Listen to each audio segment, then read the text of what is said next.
Hey, it's the first podcast episode of the new year, and we are talking about a new year, a new leader. Let's jump in. After decades of nonprofit leadership impacting thousands, we hit a wall. We started asking ourselves, how can we go beyond our personal success and leave a legacy that lasts far beyond our lifetimes? A job change and multiple conversations with stressed out nonprofit leaders later, our desire to help nonprofits grow in a healthy and sustainable way was bigger than ever.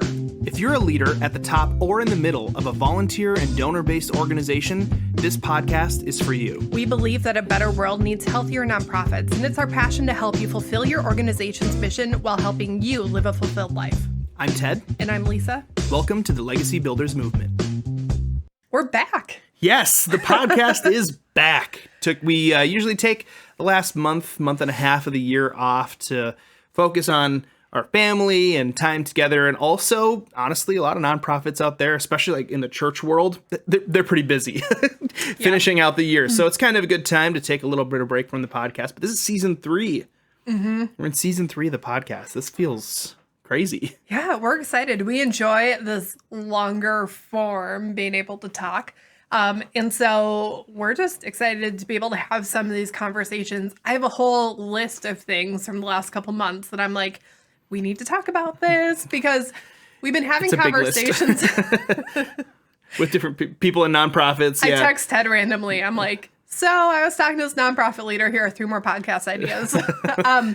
Simply because we see so much happening in year end. I think so much kind of comes out. Staff members are feeling the push. Leaders are looking at all their numbers. There's suddenly this extra amount of pressure. And then there's typically the big events happening too. And so it's an interesting time of year for conversations, but we're excited to be able to jump in now after all that is done, because I think this is the time that nonprofit leaders and people as a whole kind of set time aside to really look at what's going on. Ooh, also, the podcast is now on video as well, which is, I mean, if you're watching this on YouTube, you know that, or you're blind and you're just guessing. I don't think you should laugh about that. oh yeah. They're blind. They can still hear me. Oh my gosh. But yeah. So podcast episodes, you're also going to get more of these looks. Yeah, you're actually going to see it when she looks at me disdainfully. It's not disdain. It's like, oh my gosh. We laugh a lot though during these. Anyway. What are we talking about today? New leader, new year, new leader. Yeah. We have so many conversations in January, I think just as a whole, about new strategies, new goals. Where are we going? Let's get a renewed vision. Let's move forward. Let's take the next hill. Let's go after the next thing. Remember 2020? 2020 vision. And then like COVID. Yeah. And it was like what I found interesting about it was so many people had their 2020 vision, and it became very, very clear how many people weren't going to do it. It was like we were involved in a couple different churches at that point doing like ministry stuff. And so many churches have a series in December or January 1st that was like 2020 vision going into that year. And then we watched all these churches be like, well, I guess the vision doesn't matter. Like, well, maybe the vision never mattered. Like, or maybe like you finally got the clarity that you were looking for, which is what we're doing isn't working all that well. Mm-hmm. I don't know. Or maybe you got the clarity of like, oh, we don't have to run stuff this way. Super interesting. That's all off topic. Sorry. But that's also happening a lot on the podcast. Yes. But with all of that, we were recognizing that it's not always about what the next thing is that you're going to do as an organization, but a lot of times recognizing that you might need a new leader in place in order for that to move forward. Now, if you are a nonprofit leader, we're not saying remove yourself and hire someone else or get a new volunteer Get the heck out of here. But we need to recognize that sometimes we do need new leadership. This might be bringing someone new into our teams, being conscious about a place or area that we want to grow in, and maybe that needs a new leader of support. Or maybe we need to become a better leader and grow as a leader. Otherwise, the strategies that we put out there, if we don't change how we are, how we interact, how we exist within our organization, New strategies with the same same leadership mindset aren't going to really get different results. It's going to be like grinding metal on metal. Right. The leaders that are in place are kind of the baseline for an organization. They're the cap, they're the bottleneck. And so if you have all these great new strategies, but you don't change something about the leadership that's in place, new strategies are only going to get you so far before they hit that lid and they revert back to the way they were. You know, we have new goals for how many funds we're going to raise this year. And if you don't change ways in which the leadership works, from the board all the way down to volunteer leadership, that fundraising goal you might see like a momentary blip, but it's going to like tend to just revert back to where it was. Because as a leader, you can change for the short term. If you're like, I'm going to be a more positive person, that'll last for a bit. But unless you actually change something about how you view the world, how you see the world, how you interact with the world, or how you understand leadership to be, the short term, I'm just going to act different, are kind of like New Year's resolutions. And the vast majority of the time, they don't last that long. And people start to see through the cracks. And they're like, okay, so new strategy, not really a different person. So now we're just going to have to push extra hard, recognizing that it might not do any good at all. And that's really disheartening for staff and volunteers. Now, we're all about new strategies. We love new systems. We love big goals. So we have nothing against any of that. But this is one area that we want to see you succeed in. Part of it is that we love new strategies and new systems. We've done a lot of them, and ultimately it comes back to who we are as people. You know, we see the flaws in just saying, hey, we're going to go after this goal, this strategy, this structure, this system, and then realize that we were the problem. Yeah. You know, not the strategy was the problem. And so we say sometimes like success is your volunteer, like your volunteers get credit, failure, the leader gets credit. And we say it seriously, but also it takes a certain amount of true introspection to say, no, really, it's not just that I'm the leader, so I'll take the failure and say it in a good way and make people feel better. No, we need to look at ourselves as leaders and really say, these are my shortcomings. This is where I have fallen. This is how I need to grow and improve. And this is why it hasn't worked in the past. And part of this might be you sitting down, looking at 2022 and saying, what worked on my teams and what didn't work on my teams. What worked on your team probably wasn't fully because of you, and you need to duplicate the people who actually attributed to that success. What went wrong on your teams is likely a lot more you than you'd be willing to recognize. But if you can really admit it and look for it, there's so much room for growth and potential, partly because if your volunteers see you saying, man, I'm the leader of this team. I noticed I didn't do this quite right this year. I'm going to be better. Here's my plan. Here's how I'm going to change. The amount of trust that is built in those moments of true recognition, it's something that becomes very, very hard to break later on, because there's something about a leader who is willing to be vulnerable, and not fake vulnerable, but the true, I have messed up. Here is how I'm going to do better, and then actually taking action on it. But actually it makes people want to stay in your team longer because they're like, whatever happens, they're going to take ownership for it. And I know I can talk to them and trust them. Well, I mean, it makes you a safe place because it's not just going to blame them for all these mistakes. And they noticed it. I mean, it's not like they weren't there for when you did something stupid. They saw it and they were like, okay, when is somebody going to address this? And the fact that you're the person that addressed it brings a lot of trust into that situation, because they're like, okay, cool. You're not inept. You actually understand what makes a good situation and a bad situation. And you understand that you're the one who made the bad situation. And so now you can fix it. And if you don't know what your faults were in the last year as a leader, send out like an anonymous survey to your volunteers and just say like, what's something I didn't see? What's something I didn't take credit for in like the worst way possible? And what's a blind spot I have? What's something I could work on? I guarantee you they have things. Oh, they know. But you better make sure that it's actually anonymous, and they have to know that it's anonymous, because especially in nonprofit work, there's a certain level of this isn't just business, it's also personal. So you have to create a really safe environment for them to be actually honest. But that honesty is so valuable in the nonprofit setting because that's where trust is actually built. And trust is way more bonding than like money, for example, for if you know, especially in a volunteer situation, you're not paying them. All you really have is trust. Mm-hmm. And the way that you interact with them as a leader in this way, it can totally change your volunteer teams for the next 12 months.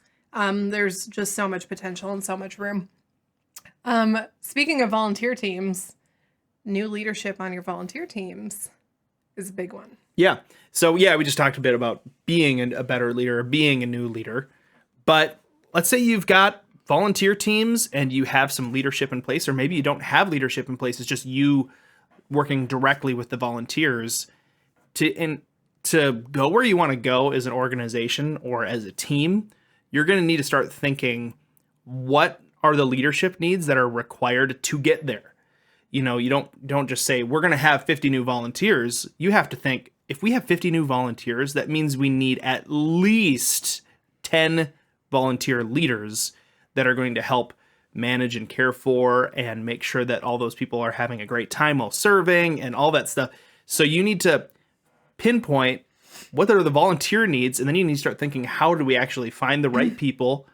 Maybe jettison some of the wrong people. Not jettison, that sounds mean. We're not just going to shoot them out into space like the alien from Alien, the xenomorph flying through space. But no, like how do we help move them to some place that's a little bit different, you know, than being in a leadership position? Or maybe you have great leaders, but they're just not going to be at the same level that you need for like a different tier of leadership. Yeah. One thing that we see a lot within nonprofits is typically the person who founded the organization is the leader of the entire organization. And this makes sense. I mean, it's kind of weird when that person doesn't have some of those leadership qualities, but generally they recognize it and they can learn. But when we have volunteers and volunteer teams, it's really easy to assume that if we're going to build the team, the current structure is just going to move up in level. So you might have a leader who's really great, not at all the aspects of leadership, but maybe one specific part of leadership. And you're like, well, I need to grow the team, but they were there first, so I need to make them the head volunteer leader. You can go ahead. I was going to say the just like the founders end up being in charge because they were there. A lot of leadership happens in volunteer teams because they were there. They were a volunteer that were there at the beginning, and they just kind of like, you brought in 3 new volunteers. They kind of showed people the ropes. They sort of ended up leading. Maybe they didn't have a lot of qualities. Maybe they learned some. Maybe they kind of capped out at a certain place and they can really only handle working with lower level volunteers, just helping them get some tasks done. They're not great at managing schedules or something, right? So recognizing that and saying, okay, where are people at? What kind of leadership do they want to have? What level of managing other people do they want to do? Because it's not just what are they capable of, but they're volunteering. So a lot of it has to do with what they want to do too. Yeah, we've been in positions, or I have, oh my gosh, my throat. I'm so sorry. You keep talking. I'm going to bring something. We've been in positions where the volunteers, and this happens a lot. There are a lot of like highly skilled volunteers on a team. Yeah. They're super skilled. And then there's somebody who is leading them who is not as skilled.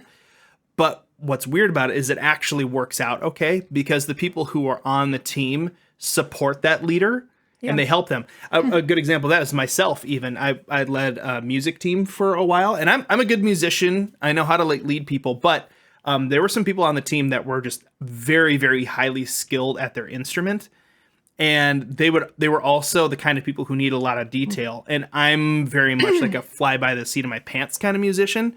So I needed to work with those leaders who were really, really skilled at their instrument. They can like read music and stuff. I can't. I play by ear. Well, I mean, I can, but it's just not as proficient as these people. It's very slow. Yeah. But I relied on them. Now, just because they had more skill didn't mean that they were in charge, but it was a partnership between the leadership and the other volunteers on the team to make it work. Yeah. And so with that, you need to recognize that not everyone who's capable of doing the thing very, very well is automatically capable of leading people who can do the thing very well. Yeah. Also, just because they're capable doesn't mean that they want to step up into a leadership position. Just because someone can lead doesn't even mean that they want to step up into a leadership position, depending on maybe what's going on in their life or the season or whatever it might look like. So if you're just looking at people and saying, I see the potential in you to be able to lead and I'd like you to lead a team, they might opt out of that. And that doesn't mean that they're incapable or that they don't want to later. But you need to have all those pieces right. What can they do? What do they want to do? And are they the right person and personality for the people that are going to be led? Because if you have a team that has highly capable volunteers, like they have to know what's going on and know how to do stuff, you need to know, are they going to be able to respect a leader who doesn't have that ability? Some teams, the people don't care. You led some people on a construction project once, and you're not the most construction-y person. No. But they all respected you, and that was fine. But there could be a different group of people doing the same task who, if you couldn't do it better than them, would have a hard time following you. And so as the staff member or the volunteer leader or the leader of the organization, you need to be in tune enough with all those different layers that you're bringing the right person into that leadership role. And that might mean that someone who has been a leader on your team for 6 months isn't the person who you bring up into the next leadership position, because they might be great at training in new people who are coming, but they might not be ideal in terms of the ongoing relational care to make sure that the volunteers are being cared for.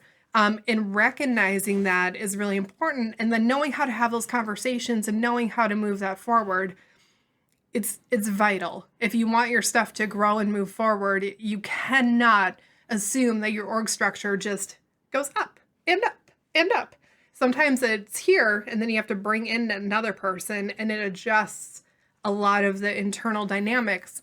Totally possible to handle that well, but you need to recognize it's happening so that you can guide people through that transition. We talk a ton about lead and lag indicators, and there is something to be said about backfilling teams and backfilling donors and backfilling volunteer roles and staff and things like that by saying, hey, we just need more grunt force. We need a ton more $5 a month donations, right? And just kind of backfilling and saying we don't need a lot of like high level stuff. But that's usually only going to work when you have built the capacity to hold the backfill. Think of it like building a retaining wall. Why do I keep using metaphors? I don't have a lot of personal experience. You don't have any experience with all these metaphors, okay, but they're right. I know what a retaining wall is. If you just try to throw dirt onto a hill, it's going to erode and fall back. But you need to have the capacity to hold a certain amount of dirt. So you build up the structure first to be able to actually hold that. And when we're talking about volunteers or new donors, this is it's another big one. You want to be thinking about who are the leaders, who are the people who are helping to retain. Do we have the capacity to hold 100 volunteers? Do we have the capacity to hold 200 more $5 a month donations? What does it take to retain them? What does it take to get them? What does it take to show them that what they're doing matters and how much they're giving matters, so that way they keep doing it? Do you have the capacity? And then if you don't, what capacity do you need in place? The issue is that you might be able to get 200 more $5 a month donors without the capacity. But that capacity will determine whether or not they stick around for your organization long term. You can go after that one-time bump, but it's very difficult to retain donors and volunteers if you don't have the capacity built up to truly be able to give them the support that they need as they are supporting your organization. This isn't just a one-way thing where it's like your job is to support me. As leaders, we need to recognize that part of our role is to support them in a different way as they are supporting our organization in a way that only they can. And if you don't have the capacity, they're just going to fall off. It's like having a cup that doesn't have enough capacity to hold the amount of liquid that you need. Like me with little coffee cups in the morning, we don't do well. I need like a big capacity cup. For your organization, you need a big capacity structure that's going to allow you to hit whatever those goals are that you have set for 2023. Because without that large capacity structure in place, you're going to end up with a mess. People who have fallen off, people who have fallen out, people who have fallen through the cracks.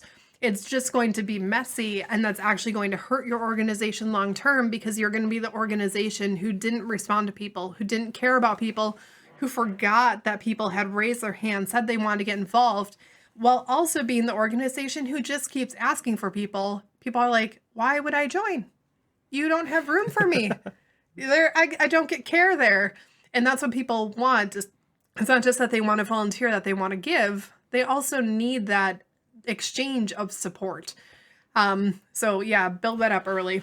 In a course that we're actually going to be releasing in just a few weeks, where we talk specifically about growing, getting more and better volunteers on your teams, we talk about an acronym that we accidentally came up with. It was so weird. We went through like all these different things about keeping volunteers around, and then after we recorded the class, we realized that it spelled out retain. If you just reorganize the letters a little bit at the beginnings of these words, and we're like, this is so stupid. We had a perfect acronym. Like, there is a video in that course that's just us pushing record saying, how did we... You guys.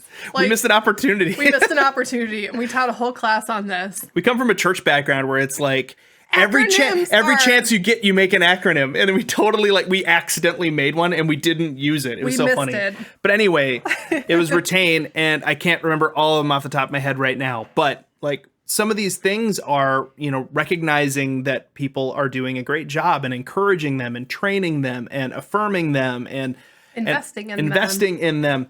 And, all of that stuff is required for running healthy and growing healthy volunteer teams. But it takes something to do all that stuff, and you need systems and structures and manpower to do it. So you can't just say, oh yeah, I'm going to have 50 new volunteers, because that's 50 new volunteers worth of training. That's 50 new volunteers worth of investment in their lives. That's 50 new volunteers worth of affirming them and encouraging them and recognizing them in front of other people. That's a lot of people to add all of that stuff to, because you're not just giving them a paycheck. You're paying them in these other ways. And part of this is recognizing your capacity as a leader. You are not a superhero, I don't think, or your identity is hidden extremely well. Peter Parker. Peter Parker's watching this podcast right now. But even Peter Parker probably doesn't have capacity to stay in regular contact with 50 different volunteers. He's out fighting the bad guys. He's only got a few friends. Yeah, I mean, he has limited scope, right? So, and we're not Peter Parker, which means we need to recognize our own limitations here. But for real, you might be super outgoing and love being around a lot of people. Or you might be someone who's like, I can only handle a certain amount of social interactions every week or every day.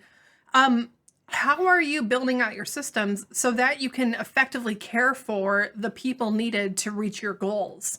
How are you building out what you're doing in a way that, and I'm not talking about caring for people to get them to reach your goals. I'm saying work backwards. If you have a goal that requires 50 people, first and foremost, how are you going to care for 50 people? Do you have that capacity? And if you don't, which you probably don't, what is your capacity? How many people can you really be super intentional with? And then how can you support them and bring in leaders under those handful of people so that 50 people can be cared for? And with this, also recognizing that I need to build this out in a way where, yes, I have the regular conversation with the small group of people, but I have allotted enough relational capacity so that when these volunteers are in, I'm not brushing past them saying, you're not my job. We can't fall into that trap. So you need to look at all of these different areas as you becoming this new leader, recognizing who you are and not who you want to be, but who you are today, who you can grow into, but setting stuff up for just how you are wired and who you are. And then really planning so that you can get the new leaders in position so that your goals become something that give you life versus make you want to leave the nonprofit sector as a whole. Right. If you do this incorrectly, you can succeed at your goals and hate the organization that you started. Right. And that usually happens because you're trying to run over capacity. Yeah. You're trying to run over what your capacity is. And so you're overworking the engine. Yeah. And it's dangerous. Like, Yeah. we say we want to help you like fulfill your organizations while living a fulfilled life. Oftentimes, organizations are fulfilling their mission and everyone involved with it hates their lives. They're like, I have nothing fun I get to do. I'm here all the time. I'm perpetually stressed out. No one understands me. I'm alone. I'm alone. And if the leader's feeling like this at the top of the org, probably every other leader within the organization is feeling this too because culture permeates from the top. And it's not a healthy structure, but the only way to get a healthy structure is to recognize what structures you need, and not just the systems, not just the structures, but the people. The people make or break it. So really be planning ahead for this. As we kind of wrap up, I wanted to bring up the idea of a new leader above you. Because we talked about you changing as a leader and you bringing in new leadership that you are in charge of or leading. But where are you looking to get, to grow yourself? Yeah. Where are you looking to get direction from as a leader of an organization? What are you reading? Like, are you happy with what they have built? Or are you looking at that saying, like, if I did all the things, I mean, the books that you're reading and the leaders that you're paying attention to and saying, I'm going to emulate what they're doing. Do you want what they have? Do you want their life? Do you want their organization? Do you want the problems that come with that organization? Yeah. Because people have written some really, really great books, but then you look at what their organization did and you're like, oh, that's not good. I mean, if you're ascribing to somebody's advice, you better be willing to accept the results. And the results aren't just those metrics that are shiny or that are out there or that look really good from the outside. The results are the good and also the bad and the ugly. We've seen leaders who write books about here's how to do this thing in a specific organization. Meanwhile, as they're writing, they're on the verge of quitting their organization. And behind the scenes, it's like, why are you teaching people this? Or why are you coaching people? Right. You don't even... Your advice is what got you to this point. Yeah, your advice is what got you here.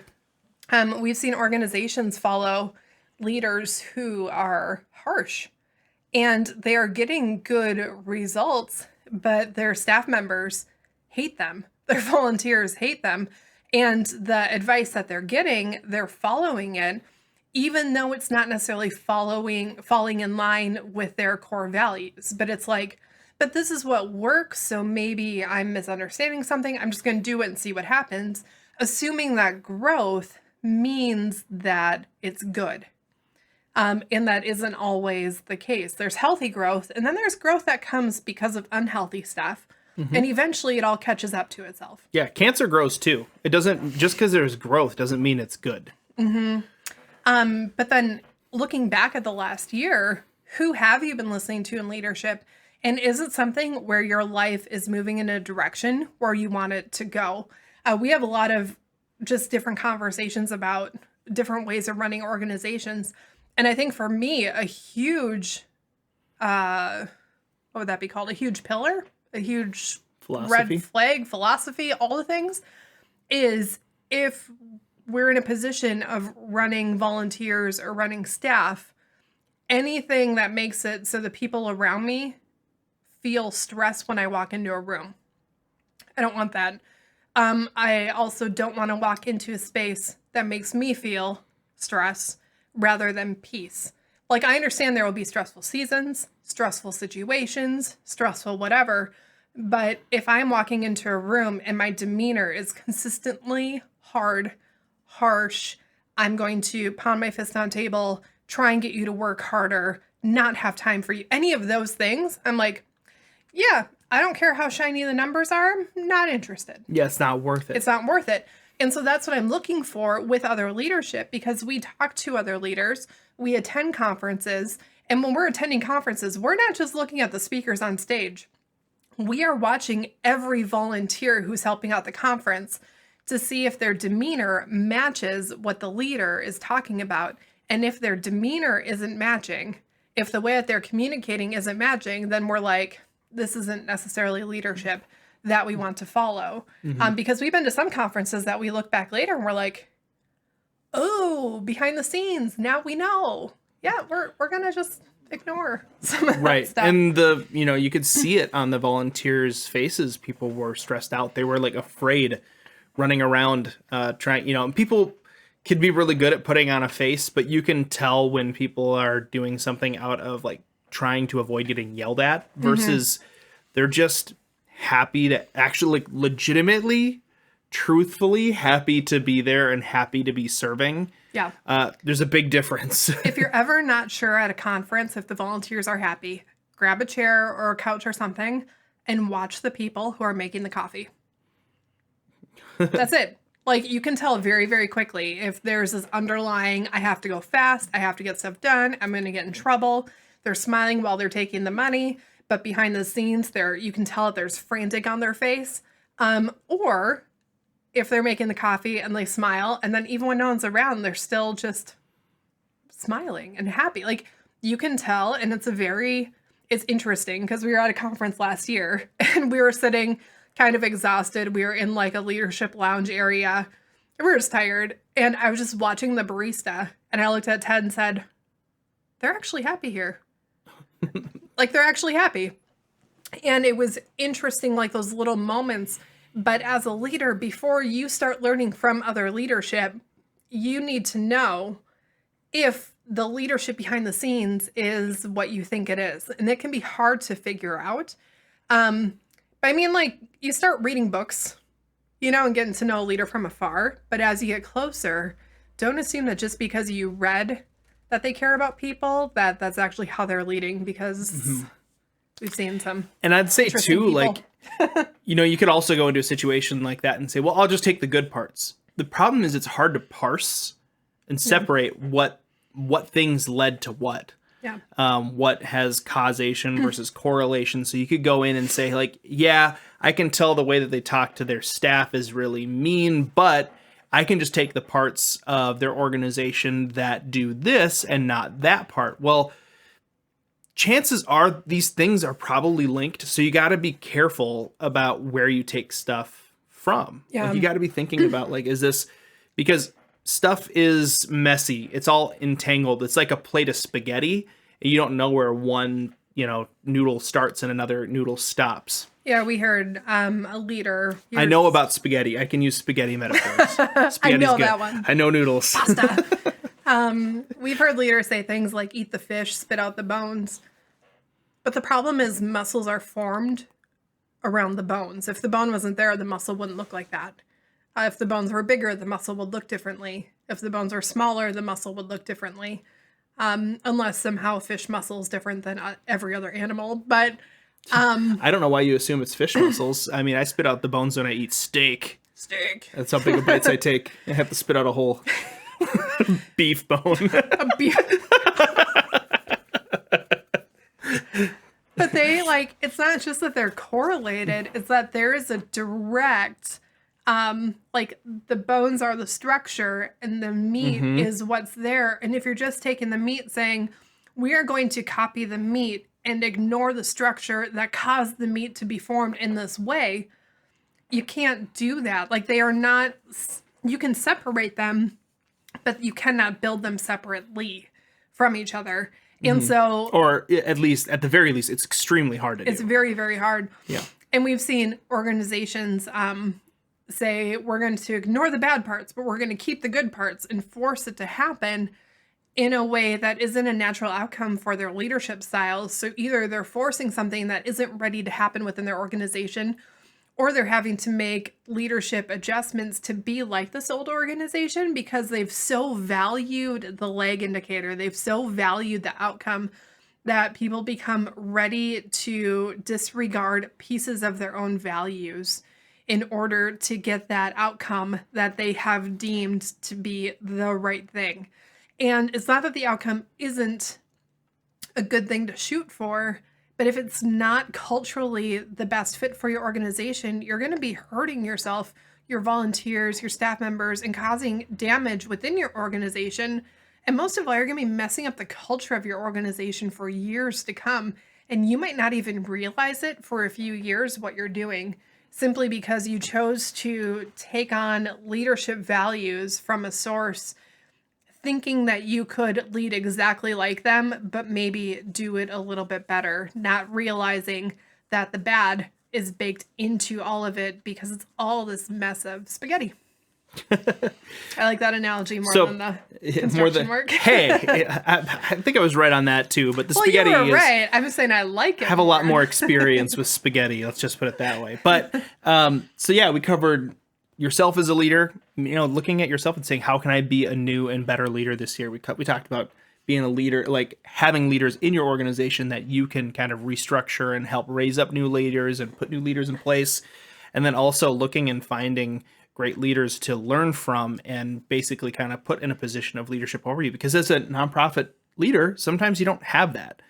Sometimes you don't have a lot of, you're the leader, if you're at the top, you have the board. But like sometimes it's like, oh, where else? Who's going to invest in me? Who's going to lead me? Mm-hmm. And so this is a really, really good way to start the year, I think.